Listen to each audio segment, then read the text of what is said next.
ದೇವರ ನಾಮಕ್ಕೆ ಸ್ತೋತ್ರ. ಈ ಸುಂದರ ಸಮಯದಲ್ಲಿ ದೇವರ ನಾಮವನ್ನು ಮಹಿಮೆಪಡಿಸೋಣ. ಹಾಗೆ ನಾವು ಈ ದಿನವನ್ನು ಒಂದು ಬಹಳ ಒಳ್ಳೆಯ ವಿಷಯವನ್ನು ತಿಳಿದುಕೊಳ್ಳೋಣ. ಆ ವಿಷಯವಾಗಿದೆ, ನಾವು ಹೇಗೆ ಇದ್ದರೆ ನಮಗೆ ಆಶೀರ್ವಾದವು ಬರುತ್ತದೆ ಎಂಬುದಾಗಿ ನಾವು ನೋಡಿಕೊಳ್ಳೋಣ. ನಾವು ಹೋಶೇಯ ಪುಸ್ತಕದಲ್ಲಿ 9ನೇ ಅಧ್ಯಾಯ ಮತ್ತು 2ನೇ ವಚನವನ್ನು ಓದಿಕೊಳ್ಳೋಣ.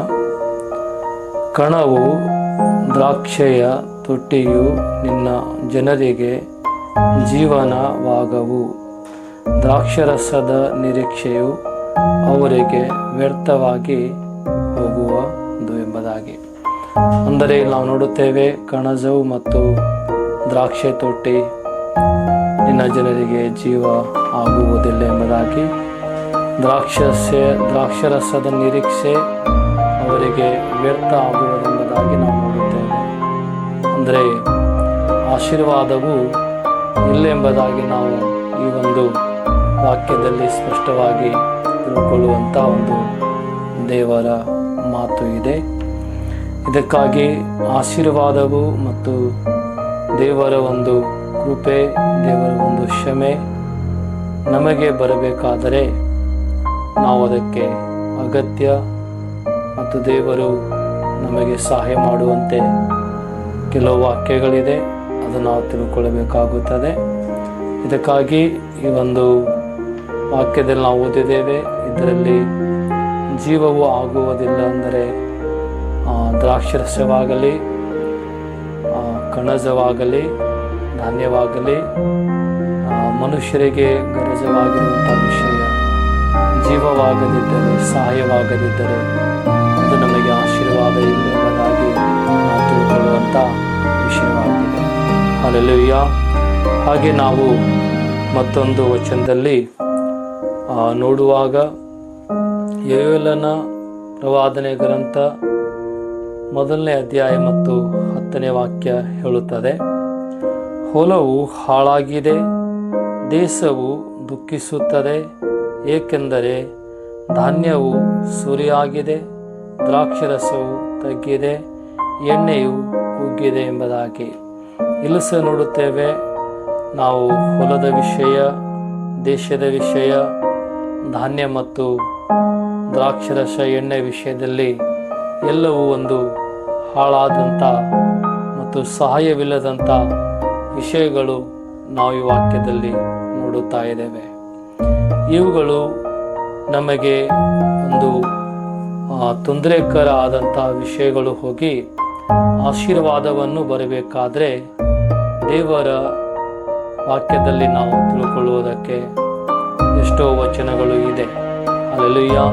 ಇದಕ್ಕಾಗಿ ನಾವು ಈ ದಿನವನ್ನು, ಈ ಸಮಯ, ನಾವು ಈ ಶಾಪ ಹೋಗಿ ಆಶೀರ್ವಾದ ಬರಬೇಕಾದರೆ ನಾವು ಏನು ಮಾಡಬೇಕೆಂಬುದಾಗಿ ತಿಳ್ಕೊಳ್ಳುವಂಥ ವಿಷಯವಾಗಿದೆ. ನಮ್ಮೆಲ್ಲರಿಗೆ ಇದು ಬಹಳ ಗರಜಿನ ವಿಷಯ. ನಮ್ಮೆಲ್ಲರಿಗೆ ಒಳ್ಳೆಯದಾಗಬೇಕನ್ನುವಂಥ ಆಸೆ. ಇದಕ್ಕಾಗಿ ನಾವು ಈ ವಾಕ್ಯ ಧ್ಯಾನ ಮಾಡುವಾಗ ನಮಗೆ ಗೊತ್ತಾಗುತ್ತದೆ, ಕರ್ತನು ಯೇಸು ಏನು ಕಲಿಸಿದಾನೆಂಬುದಾಗಿ ನಾವು ತಿಳ್ಕೊಳ್ಳುವುದಕ್ಕೆ ಸಾಧ್ಯವಾಗಿದೆ. ಹಲ್ಲೆಲೂಯಾ. ಶಾಪ ಹೋಗಬೇಕಾದರೆ ಯೇಸು ಜನರ ಜೊತೆಯಲ್ಲಿ ಹೇಗೆ ನಡೆದುಕೊಂಡನು ಹಾಗೆಯೇ ನಾವು ನಡೆಯುವ ಅವಶ್ಯಕ ಗರಜವಾಗಿದೆ ಎಂಬುದಾಗಿ ನಾವು ತಿಳ್ಕೊಳ್ಳಬೇಕಾಗುತ್ತದೆ. ಯೇಸು ಕ್ರಿಸ್ತನು ಕ್ಷಮೆಯಿಂದ, ಪ್ರೀತಿಯಿಂದ, ದಯೆಯಿಂದ ನಡೆದುಕೊಂಡನು. ಹಾಗೆ ನಾವು ಸಹ ಮನುಷ್ಯರ ಜೊತೆಯಲ್ಲಿ ಕ್ಷಮೆ, ಪ್ರೀತಿ, ದಯೆಯಿಂದ ನಡೆದುಕೊಳ್ಳುವ ಗರಜ ಇದೆ. ಯಾಕಂದರೆ ನಮಗೆ ಒಳ್ಳೆಯದಾಗುವುದಕ್ಕೆ, ದೇವರು ನಮ್ಮ ಒಳ್ಳೆಯತನ ನೋಡಿ ನಮಗೆ ಆಶೀರ್ವಾದ ಮಾಡುವುದಕ್ಕೆ ನಾವು ಹೀಗೆ ನಡೆಯಬೇಕೆಂಬುದಾಗಿ ಯೇಸುವೆ ಎಲ್ಲ ಮಾತುಗಳನ್ನು ಕಲಿಸಿದ್ದಾನೆ. ಹಲ್ಲೆಲೂಯಾ. ಹಾಗೆ ನಾವು ನೋಡುತ್ತೇವೆ, ಯೇಸುವಿನ ಹಾಗೆ ನಡೆಯುವುದು ಅಂದರೆ ಎಲ್ಲ ಜನರ ಜೊತೆಯಲ್ಲಿ ಯಾವ ಒಂದು ದೋಷ ಇಲ್ಲದವರಾಗಿ ಸಹ ನಾವು ನಡೆದುಕೊಳ್ಳುವ ಗರಜ ಇದೆ. ಹಲ್ಲೆಲೂಯಾ. ಇದಕ್ಕಾಗಿ ಕರ್ತನು ಹೇಳುತ್ತಾನೆ, ಕ್ಷಮಿಸಿರಿ ನಿಮಗೂ ಕ್ಷಮಿಸುವರೆಂಬುದಾಗಿ. ಅಂದರೆ ಕ್ಷಮೆ ಮಾಡುವುದು ಬಹಳ ಒಂದು ಕಠಿಣ ವಿಷಯವಾಗಿದ್ದರೂ ದೇವರ ಮನಸ್ಸಿದೆ, ದೇವರು ಇದನ್ನು ಕಲಿಸಿಕೊಟ್ಟಿದ್ದಾನೆ. ಯಾಕಂದರೆ ಮನುಷ್ಯರು ಒಬ್ಬರಿಗೊಬ್ಬರು ಕ್ಷಮೆಯನ್ನು ಮಾಡಬೇಕೆಂಬುದಾಗಿ. ಯಾಕಂದರೆ ನಾವು ಮತ್ತೊಬ್ಬರ ತಪ್ಪುಗಳನ್ನು ಕ್ಷಮೆ ಮಾಡಿದರೆ ದೇವರು ನಮ್ಮ ತಪ್ಪುಗಳನ್ನು ಕ್ಷಮೆ ಮಾಡುವನೆಂಬುದಾಗಿ ದೇವರ ವಾಕ್ಯ ಹೇಳುತ್ತದೆ. ಹಲ್ಲೆಲೂಯಾ. ಇದಕ್ಕಾಗಿ ಈ ವಿಷಯಗಳನ್ನು ನಾವು ತಿಳಿದುಕೊಳ್ಳುವಾಗ ಆ ಒಂದು ತೊಂದರೆ ಮತ್ತು ಶಾಪ ಇವುಗಳಿಂದ ನಾವು ಹೊರಗೆ ಬರುವುದಕ್ಕೆ ಸಾಧ್ಯವಾಗಿದೆ. ಹಾಗೆ ನಾವು ಮತ್ತಯ್ಯನ ಬರೆದ ಸುವಾರ್ತೆಯಲ್ಲಿ 18ನೇ ಅಧ್ಯಾಯದಲ್ಲಿ ನೋಡುತ್ತೇವೆ. 21ನೇ ವಾಕ್ಯ ಇಲ್ಲಿ ಬರೆಯಲ್ಪಟ್ಟಿದೆ. ಆಗ ಪೇತ್ರನು ಆತನ ಬಳಿಗೆ ಬಂದು, ಸ್ವಾಮಿ, ನನ್ನ ಸಹೋದರನು ನನಗೆ ತಪ್ಪು ಮಾಡುತ್ತಾ ಬಂದರೆ ನಾನು ಎಷ್ಟು ಸಾರಿ ಅವನಿಗೆ ಕ್ಷಮಿಸಬೇಕು? 7 ಸಾರಿಯೇ ಎಂದು ಹೇಳಲು. ಹೀಗೆ ಪೇತ್ರನು ಕೇಳುತ್ತಾನೆ, ನನ್ನ ಸಹೋದರನು ತಪ್ಪು ಮಾಡುತ್ತಾ ಬಂದರೆ ನಾನು ಎಷ್ಟು ಸಾರಿ ಕ್ಷಮಿಸಬೇಕು? ಅಂದರೆ ಪೇತ್ರ ಹೇಳುತ್ತಾನೆ 7 ಸಾರಿ ಎಂದು ಕೇಳುವಾಗ ನೋಡುತ್ತೇವೆ 22ನೇ ವಾಕ್ಯದಲ್ಲಿ, ಯೇಸು ಅವನಿಗೆ 7 ಸಾರಿ ಎಂತಲ್ಲ, ಹಾಗೆ ಸ್ವಾಮಿ ಹೇಳುತ್ತಾನೆ 7 ಸಾರಿ ಎಂಬುದಾಗಿ ಅಲ್ಲ, 70 ಸಾರಿ ಎಂದು ನಿನಗೆ ಹೇಳುತ್ತೇನೆ. ಇಲ್ಲಿ ದೇವರು ಕಲಿಸಿಕೊಟ್ಟಿರುವಂಥ ಒಂದು ಮನುಷ್ಯರ ಜೊತೆಯಲ್ಲಿ ನಾವು ನಡೆಯಬೇಕಾದಂಥ ವಿಷಯ ಅಂದರೆ 70 ಸಾರಿ ಎಂಬುದಾಗಿ ಯೇಸು ಸ್ವಾಮಿ ಕಲಿಸಿಕೊಡುತ್ತಾನೆ. ಅಂದರೆ ಕ್ಷಮೆ, ಇದಕ್ಕೆ ದೇವರು ಬಹಳ ಮಹತ್ವ ಕೊಟ್ಟಿದ್ದಾನೆ. ಹಲ್ಲೆಲೂಯಾ. ಇದಕ್ಕಾಗಿ ಕ್ಷಮೆಗೆ ನಾವು ಸಹ ಬಹಳ ಮಹತ್ವ ಕೊಡಬೇಕು. ಯಾಕಂದರೆ ಕ್ಷಮೆ ನಮಗೂ ಮತ್ತೊಬ್ಬರಿಗೂ ಒಳ್ಳೆಯದನ್ನು ಮಾಡುತ್ತದೆ. ಇದಕ್ಕಾಗಿ ದೇವರ ಆಸೆ ಮತ್ತು ದೇವರ ಒಂದು ಚಿತ್ತ ಏನಿದೆ ಮನುಷ್ಯರ ಜೊತೆಯಲ್ಲಿ, ಮನುಷ್ಯರು ಹೇಗಿರಬೇಕೆಂಬುದಾಗಿ ಅದನ್ನೇ ದೇವರು ವಾಕ್ಯದ ಮೂಲಕ ತಿಳಿಸಿದ್ದಾರೆ. ನಾವು ಹಾಗೆಯೇ 21ರಿಂದ 35ರವರೆಗೆ ನೋಡುವಾಗ ನಾವು ನೋಡುತ್ತೇವೆ, ಒಬ್ಬ ವ್ಯಕ್ತಿ ಕೋಟ್ಯಾಂತರ ಸಾಲ ಮಾಡಿದರೂ ಅವನಿಗೆ ಸಾಲ ತೀರಿಸದೇ ಆಗದಕ್ಕಾಗಿ ಆ ಸಾಲ ಕೊಟ್ಟ ಒಬ್ಬ ಒಡೆಯನಿಗೆ ಆತನು ಕಾಲ ಬಿದ್ದು ನಮಸ್ಕರಿಸಿ ಹೇಳುತ್ತಾನೆ, ನನಗೆ ಸ್ವಲ್ಪ ಹೊತ್ತು ಕೊಡು, ಅಂದರೆ ಸಮಯ ಕೊಡು, ನಾನು ಹೇಗಾದರೂ ಮಾಡಿ ತೀರಿಸುತ್ತೇನೆಂಬುದಾಗಿ. ಅವನು ಈ ರೀತಿಯಾಗಿ ಬೇಡಿಕೊಳ್ಳುವಾಗ ತನ್ನ ಒಡೆಯ, ಸಾಲ ಕೊಟ್ಟಂಥ ಒಡೆಯನು ಅವನ ಒಂದು ಪರಿಸ್ಥಿತಿ ನೋಡಿ ಅವರ ಮೇಲೆ ದಯೆ ಮಾಡುತ್ತಾನೆ. ಆ ದಯೆ ಆದಂಥ ವ್ಯಕ್ತಿ ನಾವು ನೋಡುತ್ತೇವೆ. ಹಲ್ಲೆಲೂಯಾ. ಆ ದಯೆ ಆದಂಥ ವ್ಯಕ್ತಿ ಮತ್ತೊಬ್ಬರಿಗೆ ನೋಡುತ್ತೇವೆ 100 ಹಣವನ್ನು ಕೊಟ್ಟಿದನು.